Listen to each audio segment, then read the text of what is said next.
మన ప్రభువును రక్షకుడైన యేసుక్రీస్తు నామములో అందరికీ శుభాలు తెలియజేస్తున్నాను. ప్రియులరా, అందరూ బాగున్నారు కదా? అయితే చూడండి, ఈరోజు మనము ఒక స్త్రీ గురించి ధ్యానించుకున్నాం. ఆ స్త్రీ ఎవరు అంటే లేయా. లేయా ఎవరో మనకు తెలుసు కదా. ముందుగా నేను ప్రార్థన చేసుకున్నాం. పరిశుద్ధుడా, ప్రేమ గల తండ్రి, నీ పరిశుద్ధ పాదము స్తోత్రం దేవా ప్రభా. తండ్రి, ఇంతమైన ప్రభా, నీ మమ్మల్ని సజీవులుగా ఉంచిన విధానాన్ని బట్టి నాయన మీకు వందనం తెలియజేసుకుంటున్నాం తండ్రి. ప్రభా, ఇదిగోనైనా ప్రభు వాక్యం ధ్యానించుకున్నట్టుగా మీరు మాతో ఉండండి, మాతో ఉండి నడిపించండి ప్రభా. ప్రతి ఒక్కరి తండ్రి ఉద్యోగ ప్రయాణికుల మనసును వాక్యానుసారంగా జీవితం దయచేయండి.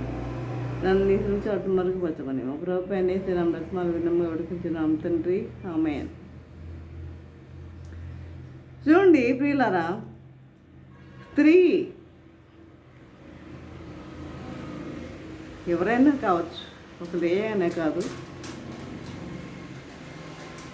తల్లిదండ్రుల దగ్గర ఎంతో ప్రేమగా వారి యొక్క ప్రేమతో ఆలన పాలన వాళ్ళ యొక్క ప్రేమతో ఆమె జీవించి తర్వాత ఆ ప్రేమ ఎవరికి వస్తుంది? భర్త దగ్గరికి ఆమె రావడం జరుగుతుంది. అంటే తల్లిదండ్రుల ప్రేమ తర్వాత నెక్స్ట్ ఆమె ఎవరి ప్రేమను పొందగలుగుతుంది? భర్త ప్రేమను పొందాలని ఆమె కోరుకుంటుంది. భర్త ప్రేమను పొందాలని కోరుకుంటుంది.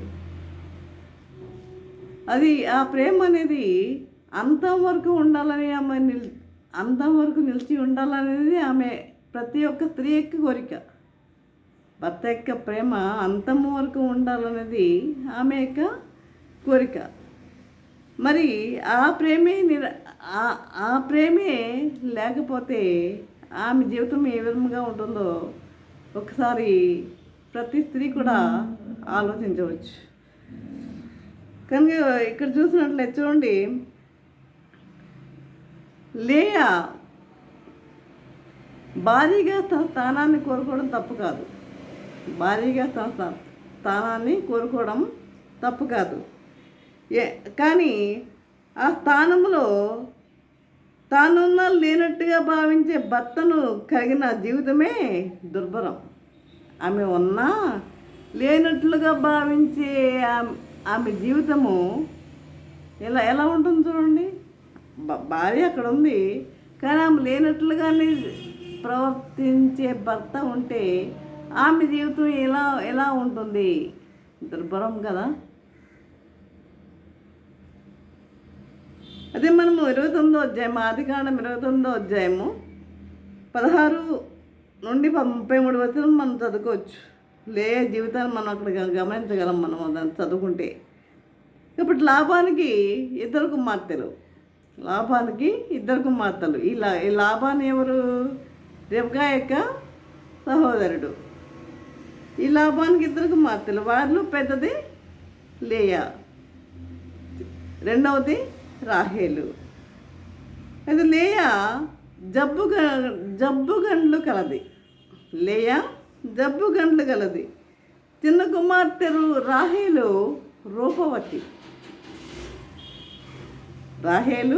రూపవతి, సుందరి. యాకోబు రాహేలును మనసారా ప్రేమించాడు. ఎలా? ఆమె కొరకు 7 ఏండ్లు కొలువు చేశాడండి. ఆమె కొరకు 7 ఏండ్లు కొలువు చేశాడు. తర్వాత ఏమైంది? మామగారు పెళ్లి చేస్తానని చెప్పి, నువ్వు బంధువు అయినా సరే నువ్వు ఊరినే ఎందుకు, నువ్వు ఏ విధంగా ఇక్కడ పని చేస్తావో చెప్పు అంటే ఈ కుమార్తెనిచ్చి పెళ్లి చేయమంటాడు. అయితే రాహేలు కావాలని కోరుకుంటాడు. అన్నప్పుడు 7 ఏండ్లు కొలువు చేస్తాడు. 7 కొలువు చేసిన తర్వాత ఆమెను పెళ్లి యాకోబు రాహేలు మనసారా ప్రేమించి ఆమెను పెళ్లి చేసుకుంటూ 7 ఏళ్ళు లాబాను వద్ద కొలువు చేస్తాడు. కొలువు తీరిన తర్వాత లాబాను యాకోబుని ఏం చేస్తాడు? మోసం చేస్తాడు. లాబాను ఏం చేస్తాడు? యాకోబుని మోసం చేస్తాడు. చూడండి, ఈ యొక్క యాకోబు ఎవరిని మోసం చేసి వచ్చాడు? తండ్రిని మోసం చేశాడు, అన్నగారిని మోసం చేశాడు, ఇద్దరిని మోసం చేసి ఇక్కడికి వచ్చాడు. ఇక్కడికి వస్తే ఇక్కడ మామగారు ఎవరిని మోసం చేశారు? యాకోబుని మోసం చేశాడు. అది అంటే ఏంటి? మనుషుడా, నువ్వేది విత్తుతావో అదే కోస్తావు. నువ్వు ఏది విత్తుతావో అదే కోస్తావు. నువ్వు అక్కడ మోసం చేసా వచ్చావు వారిని, ఇక్కడ మామగారు నిన్ను మోసం చేశారు కదా. రాహేల్ని ఇస్తానని పెళ్లి చేస్తానని చెప్పి ఏం చేశాడు?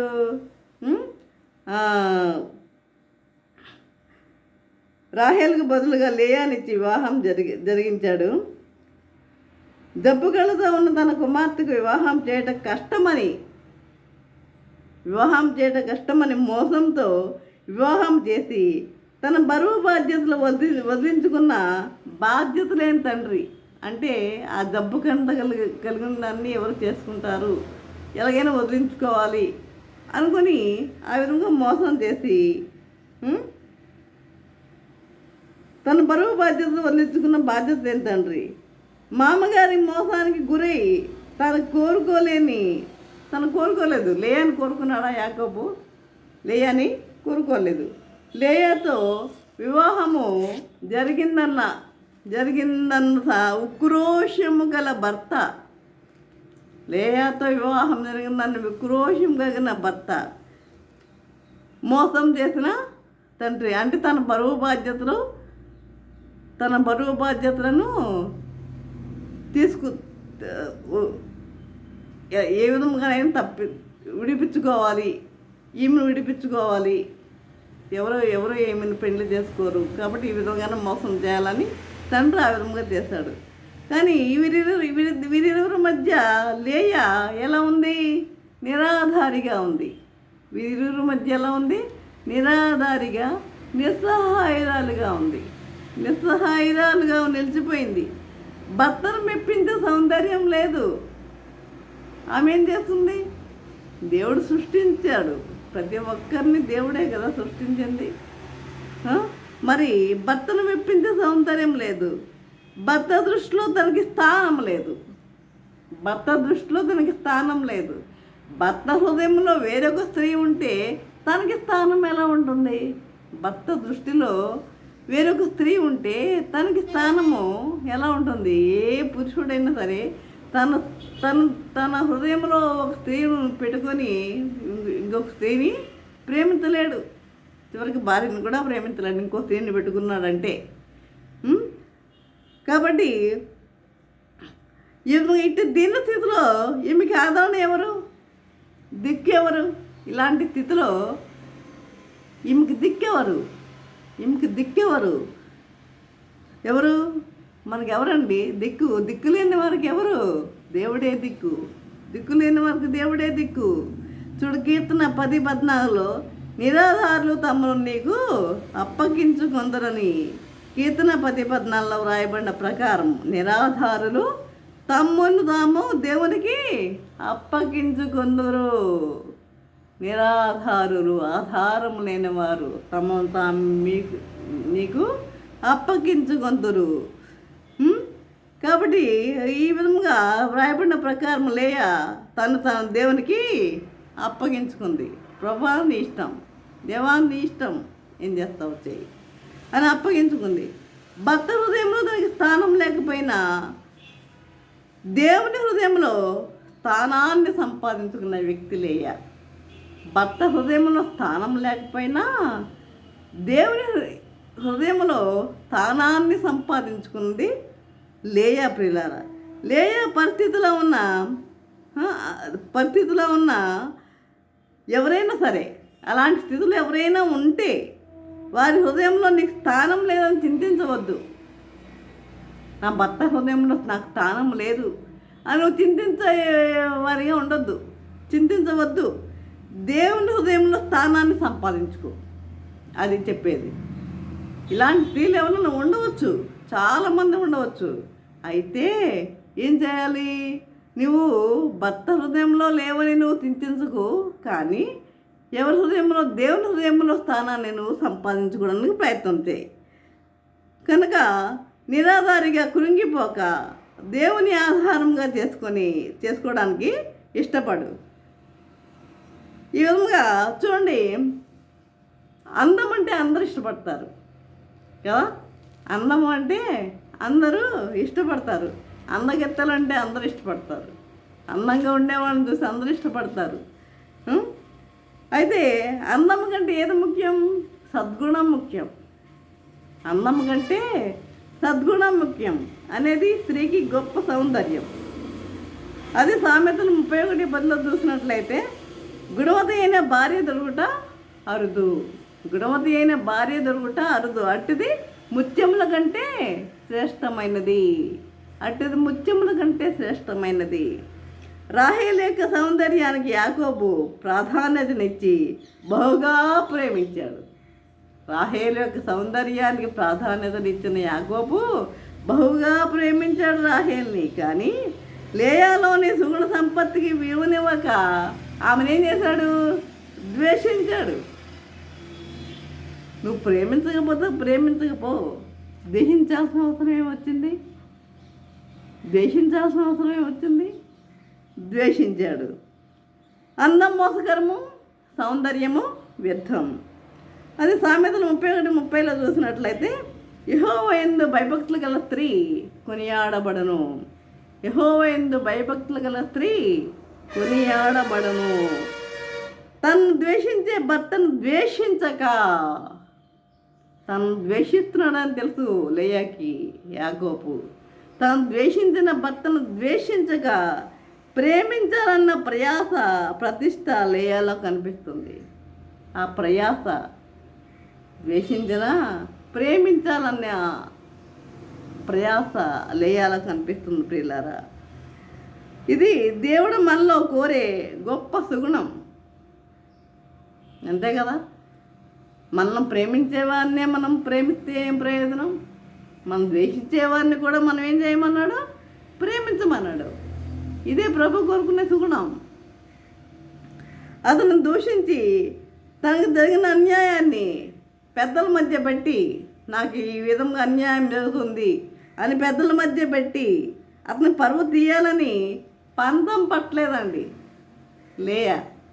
పంతం పట్ల, అతని పరువు తీయాలని పంతం పట్టలేదు. కానీ అతనిని హత్తుకొని అతని కుమారులను కని అతని కుటుంబ గౌరవాన్ని నిలబెట్టాలని ఆశించింది. అతని కుటుంబ గౌరవాన్ని నిలబెట్టాలని ఆశించింది. చూసారా ఎంత గొప్ప స్త్రీయో? చూసారా? అలాంటి గుణాలు కలిగి ఉండాలి, అలాంటి గుణాలు కలిగి ఉండాలి ప్రతి స్త్రీ. ఒకవేళ భర్త నిన్ను ద్వేషించిన నీ కుటుంబ గౌరవాన్ని నువ్వు నిలబెట్టేవారిగా ఉండాలి. లేయా బాహ్య స్వరూపము యాకోబుకి నచ్చకపోయినా, లేయా బాహ్య స్వరూపము యాకోబుకి నచ్చకపోయినా ఆమె అంతః సౌందర్యం దేవునికి ఎంతో నచ్చింది. ఆమె అంతః సౌందర్యము దేవునికి ఎంతో నచ్చింది. యాకోబు ఈమెను పట్టించుకొనకపోయినా దేవుడు ఈమెను పట్టించుకొని ఆమె విషయంలో జోక్యం కల్పించుకున్నాడండి. ఆమె విషయంలో జోక్యం కల్పించుకున్నాడు. యాకోబు పట్టించుకోవట్లేదు. మనల్ని పట్టించుకోకపోయినా మనల్ని పట్టించుకునేవారు ఎవరు? దేవుడు. మనల్ని పట్టించుకునేవారు ఎవరు? దేవుడు అన్న విషయాన్ని మనం గుర్తుపెట్టుకోవాలి. కాబట్టి ఈ వాస్తవాన్ని లేయా పరిస్థితిలో ఉన్న ప్రతి స్త్రీ గుర్తించాలి. నిన్ను ఎవరు పట్టించుకోకపోయినా దేవుడు జోక్యం చేసుకుని న్యాయము తీరుస్తాడు. నిన్నెవ్వరూ పట్టించుకోవట్లేదు. చాలామంది బాధపడుతూ ఉంటారు, నేను ఎంత పని చేసి నన్ను ఎవరు పట్టించుకోవట్లేదండి, నన్ను ఇంట్లో నన్ను ఎవరు పట్టించుకోవడం లేదండి అని ఎంతోమంది బాధపడుతూ ఉంటారు. అనేక మంది స్త్రీలే బాధపడుతూ ఉంటారు. కానీ అలా బాధపడవలసిన అవసరం ఏమీ లేదు. కాబట్టి ఎవరు పట్టించుకోకపోయినా దేవుడు జోక్యం చేసుకుని ఏం చేస్తాడు? న్యాయం తీరుస్తాడు. కనుక దేవుని యందు నిరీక్షణ ఉంచి ఓర్పుతో కనిపెట్టాలి. మనం ఓర్పు కలిగి ఉండాలి. దేవుని యందు మనం నిరీక్షణ కలిగి జీవించే వారిగా ఉండాలి. దేవుని యందు నిరీక్షణ కలిగి మనం జీవించే వారిగా ఉండాలి. చూడండి, ప్రసంగి 14లో చూసినట్టయితే ఓర్పు గొప్ప ద్రోహ కార్యాలు జరగకుండా చేస్తుందట. ఓర్పు గొప్ప ద్రోహ కార్యాలు జరగకుండా చేస్తుందట ప్రియులారా. కాబట్టి అదేవిధంగా ఆదికాండం 29వ అధ్యాయము 28-31 చూసినట్లయితే లేయా ద్వేషించబడ్డ యెహోవా చూచి ఆమె గర్భాన్ని తెరిచాడు. లేయా ద్వేషించబడ్డ యెహోవా చూచి ఏం చేశాడు? ఆమె యొక్క గర్భాన్ని తెరిచాడు. కానీ యాకోబు చేత బహుగా ప్రేమించబడుతున్న రాహేలు ఏమైంది? గొడ్రాలు అయింది. రాహేలు గొడ్రాలు అయింది. కాబట్టి చుట్టూ ఉన్న ద్వారాలు మూసివేయబడింది. మనుషుల నిరాధారణకు గురి అయినప్పుడు మనల్ని ద్వేషించే వ్యక్తులు మనకు విరోధముగా చేసే ప్రతి దాన్ని దేవుడు చూస్తున్నాడు. ప్రతి దాన్ని దేవుడు గమనిస్తూ ఉంటాడు. మన విషయంలో జరిగే ప్రతి దానిని ప్రభు గమనిస్తూ ఉంటాడన్న సత్యాన్ని మనము లేయా జీవితంలో మనం గమనించగలం. అదేవిధంగా చూడండి, మొట్టమొదటిగా లేయా యాకోబునకు కుమారుని కని అతనికి రూబేను అని పేరు పెట్టింది. కుమారుని కని రూబేను అని పేరు పెట్టింది. రూబేను అంటే అర్థం ఏంటంటే, రూబేను అంటే ఇదిగో ఓ కొడుకు అని అర్థం. మరొక కుమారుని కన్నా నేను ద్వేషించబడుతున్నానని యెహోవా విన్నాడు. ఆయన తెలుసు, ఆయన విన్నాడు. నేను ద్వేషించబడుతున్నానని యెహోవా విన్నాడు కనుక అని అతనికి షిమ్యోను అని పేరు పెట్టింది. షిమ్యోను అనగా వినేవాడున్నాడు అని అర్థం. షిమ్యోను అనగా వినేవాడున్నాడు అని అర్థం. ఆమె ఆశించిన అనురాగం, అభిమానం ఇంకా యాకోబు చూపకపోయినా, ఆయన బిడ్డలు పుట్టిన కొంతమందికి భార్యల మీద ప్రేమ కలుగుతుంది. అయినా ఆ యాకోబులో ఆ ప్రేమ అనేది లేదు. ఆ ప్రేమ అనేది లేదు. యాకోబు ఈ విధముగా ఆమె ఆశించిన అనురాగం, అభిమానం ఇంకా యాకోబు చూపకపోయినా, ఈసారి నా పెనుమటి నన్ను హత్తుకొని ఉండునని మూడవ కుమారుని కని, ఈసారి నా పెనుమటి నన్ను తప్పనిసరిగా ప్రేమిస్తాడు అని హత్తుకొని ఉంటాడని మూడవ కుమారుని కని అతనికి లేవి అని పేరు పెట్టింది. లేవి అనగా హత్తుకొని ఉండుట అని అర్థం. లేవి అనగా హత్తుకొని ఉండుట అని అర్థం. దేవుడు తన జీవితంలో చేస్తున్న కార్యముల కంటే తన భర్త కొరకు తప్పిస్తున్న లేయా 4వ కుమారుని కని యోధా అని పేరు పెట్టింది. 4వ కుమారుని కని యోధా అని పేరు పెట్టింది. యోధా ఈసారి యెహోవాను స్తుతించెదను అని హృదయాన్ని దేవుని తట్టు తిప్పింది. స్వల్పమైన మానవ ప్రేమ కంటే శాశ్వతమైన దేవుని ప్రేమను పొందుకున్న స్త్రీగా మనసారా దేవుని స్తుతించింది. స్వల్పమైన మానవ ప్రేమ శాశ్వతమైనది కాదు. ఈ స్వల్పమైన మానవ ప్రేమ కంటే ఈ దేవుని ప్రేమను పొందుకున్న ఈ స్త్రీ మనసారా దేవుణ్ణి స్తుతించింది. ప్రియులారా, ప్రేమను నోచుకొని వారిని, ప్రేమకు తగని వారిని దేవుడు ప్రేమిస్తాడు. ప్రేమకు నోచుకొని వారిని, ప్రేమింపబడని వారిని దేవుడు ప్రేమిస్తాడు. దేవుని ప్రేమ వారి మీద ఉంటుంది. దేవుని ప్రేమ వారి మీద ఉంటుంది. ప్రియులారా, వారి ఒంటరితనాన్ని, విచారాన్ని అర్థం చేసుకొని వారిని గొప్ప స్థానాలకు దేవుడు ఏం చేస్తాడు తెలుసా? హెచ్చిస్తాడు. వారి ఒంటరితనాన్ని, వారి యొక్క విచారాన్ని ఉండదా? వారిలో విచారం ఉండదా? వారి హృదయంలో విచారం ఉండదా? ఆ విచారాన్ని, ఒంటరితనాన్ని పోగొట్టడానికి ప్రభు ఏం చేస్తాడు తెలుసా? వారిని పైకెత్తుతాడు వాడిని. వాడిని ఏం చేస్తాడంట? పైకెత్తుతాడంట, హెచ్చిస్తాడంట. ఇశ్రాయేల్లో 2 గొప్ప గోత్రాలు లేవి, యోధాలు. లేయా గర్భం నుండే వచ్చాయి. లేవి, యోధాలు. యోధా గోత్రం నుండే ప్రభు అయిన యేసు మెస్సియాగా ఈ లోకానికి వచ్చాడు.